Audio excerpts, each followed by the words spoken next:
here's another question. Say there's a woman that digs you, right? But you don't really like her that way. Now, how do you let her down real easy so her feelings aren't hurt, but you don't get burned to a crisp and easy? How you do that? Just tell her she's not your true love. Everyone knows what happens when you find your... Hey! The sooner we get to Duloc, the better. Oh, yeah, you're gonna love it there, princess. It's beautiful.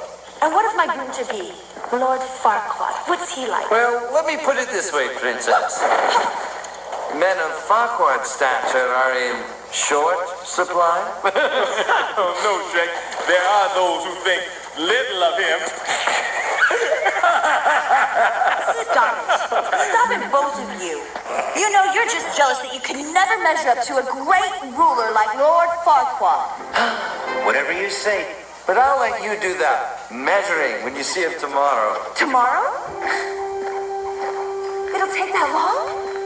Shouldn't we stop to make camp? No, that'll take longer.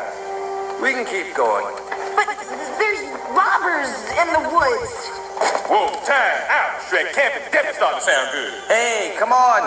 I'm scarier than anything we're going to see in this forest. I need to find somewhere to camp now!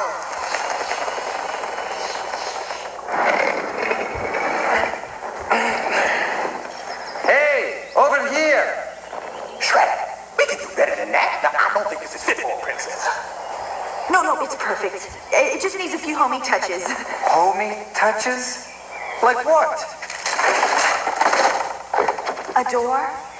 Well, gentlemen, I bid thee good night. You want me to come in there and read your bedtime story? Because I will. I said good night. Shrek, what are you doing? You know. Oh, come on. I was just kidding.